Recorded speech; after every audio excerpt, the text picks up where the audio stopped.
Kindly recite Surah Fatiha for the grandfather of Mehraban Ali, Sayyid Hussain Shah Shamsi Sabzuwari Tabrezi.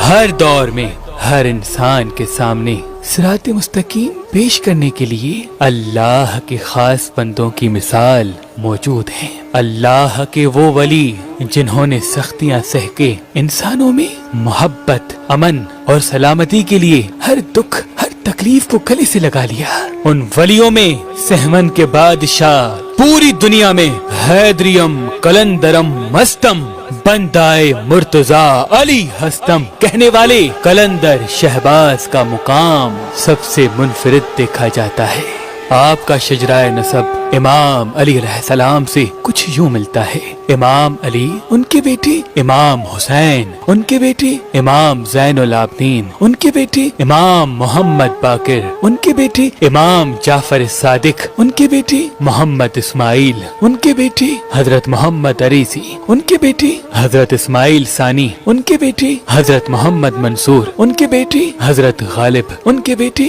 حضرت عبد المجید، اور ان کے دو بیٹے ہوئے حضرت منتخب باللہ اور حضرت منتظر باللہ۔ حضرت منتظر باللہ سے حضرت شاہ شمس تبریز کا نسب ملتا ہے، اور ان سے شمسی اور سبزواری تبریزی سید پورے جہان میں پائے جاتے ہیں۔ اور حضرت منتخب باللہ سے کلندر شہباز کا نسب کچھ یوں ملتا ہے۔ ان کے بیٹے ہوئے حضرت محمد مہدی، ان کے بیٹے ہوئے حضرت ہادی، ان کے بیٹے ہوئے حضرت احمد، اور ان کے بیٹے ہوئے حضرت محمود، اور ان کے بیٹے ہوئے حضرت نور، اور ان کے بیٹے ہوئے حضرت شمس الدین، اور ان کے بیٹے ہوئے حضرت ابراہیم کبیر الدین جوابی، اور ان کے بیٹے ہوئے حضرت کلندر شہباز، جس کو پورا زمانہ مختلف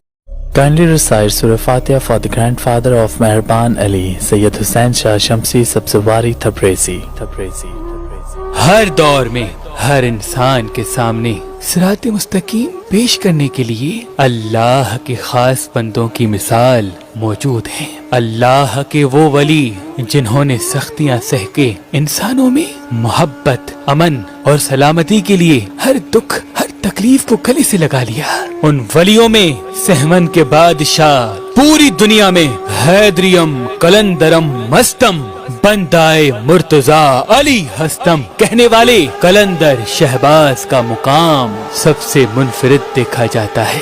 آپ کا شجرہ نسب امام علی علیہ السلام سے کچھ یوں ملتا ہے۔ امام علی، ان کے بیٹے امام حسین، ان کے بیٹے امام زین العابدین، ان کے بیٹے امام محمد باقر، ان کے بیٹے امام جعفر صادق، ان کے بیٹے محمد اسماعیل، ان کے بیٹے حضرت محمد عریسی، ان کے بیٹے حضرت اسماعیل ثانی، ان کے بیٹے حضرت محمد منصور، ان کے بیٹے حضرت غالب، ان کے بیٹے حضرت عبد المجید، اور ان کے دو بیٹے ہوئے حضرت منتخب باللہ اور حضرت منتظر باللہ۔ حضرت منتظر باللہ سے حضرت شاہ شمس تبریز کا نسب ملتا ہے، اور ان سے شمسی اور سبزواری تبریزی سید پورے جہان میں پائے جاتے ہیں۔ اور حضرت منتخب باللہ سے کلندر شہباز کا نسب کچھ یوں ملتا ہے۔ ان کے بیٹے ہوئے حضرت محمد مہدی، ان کے بیٹے ہوئے حضرت ہادی، ان کے بیٹے ہوئے حضرت احمد، اور ان کے بیٹے ہوئے حضرت محمود، اور ان کے بیٹے ہوئے حضرت نور، اور ان کے بیٹے ہوئے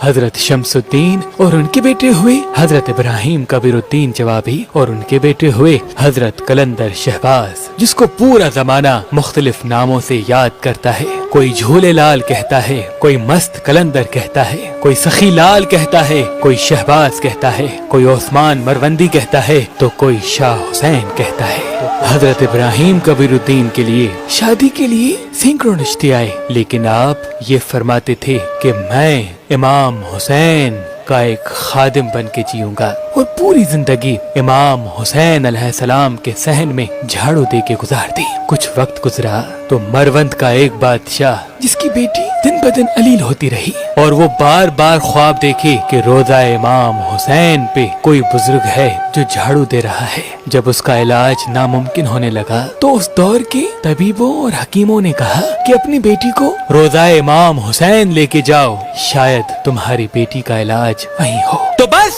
وہ مروند کا بادشاہ اپنی بیٹی کو لے کے کربلا آیا، اور دیکھے کہ ایک روحانی بزرگ امام حسین علیہ السلام کے روضہ مبارک میں جھاڑو دے رہا ہے۔ اس کی بیٹی نے جیسے ہی دیکھا تو اپنے بابا سے کہنے لگی، اے میرے بابا، یہ وہی بزرگ ہے جو بار بار میرے خواب میں آتا ہے اور مجھے اپنے خواب میں یہ آوازیں سنائی دیتی ہیں کہ اس کے نسب سے اللہ کا کوئی ولی آنے والا ہے اور اللہ نے اس ولی کی آمد کے لیے مجھے چنا ہے۔ جیسے ہی وہ بادشاہ یہ پورا خواب حضرت ابراہیم کبیر الدین کو سناتے ہیں تو آپ فرماتے ہیں کہ میں ہر فعل اپنے آقا حسین سے پوچھ کے کرتا ہوں۔ آج رات میں روضہ امام حسین میں آرام کروں گا، امام حسین کی جو مرضی ہوگی صبح اٹھ کے اس پہ عمل کروں گا۔ بس جیسے ہی رات ہوئی حضرت ابراہیم کبیر الدین آرام کریں تو خواب میں امام حسین علیہ السلام آتے ہیں اور فرماتے ہیں، اے ابراہیم، جو تم اپنی پیٹھ سے بار بار آوازیں سنتے ہو، یہ آواز ہمارے ایک چاہنے والے کی ہے جس کے توسط سے ہزاروں لوگ فیض پائیں گے، اسی لیے ہم یہ چاہتے ہیں کہ تم اس سے شادی کرو، کیونکہ اس وقت اس عورت سے زیادہ اس زمین پہ اور کوئی پرہیزگار عورت نہیں۔ اللہ نے تمہارے نسب کو پاک رکھا کیونکہ اللہ یہ چاہتا ہے کہ تمہاری نسب سے اللہ کا ایک ایسا ولی آئے جو شہباز بن کے پرواز کرے۔ جیسے ہی ابراہیم کبیر الدین نے خواب دیکھا، وہ صبح اٹھ کے شادی کی رضامندی ظاہر کرنے لگے اور یوں مروند کی شہزادی سے حضرت ابراہیم کبیر الدین کی شادی ہو چکی۔ 7 دسمبر 1177 عیسوی بمطابق 558 ہجری میں اللہ نے بی بی فاطمہ ماجدہ اور حضرت ابراہیم کبیر الدین کے گھر اپنے اس نور کو ظاہر کر دیا جس کی دہلیز ہند و سندھ کے مومنین چوما کرتے ہیں۔ جیسے ہی آپ کی آمد ہوئی تو پورے مروند شہر میں خوشی کا ماحول برپا ہو گیا، کیونکہ ہر کوئی آپ کی زیارت کا مشتاق تھا۔ ہر کوئی یہ دیکھنا چاہتا تھا کہ وہ کون سا شہزادہ ہے جو اپنے باپ کی پیٹھ سے اپنے باپ سے کلام کیا کرتا تھا اور جس کی ولادت کے قصے ولادت سے پہلے ہی پورے مروند میں گائے جاتے ہیں۔ آپ کے بابا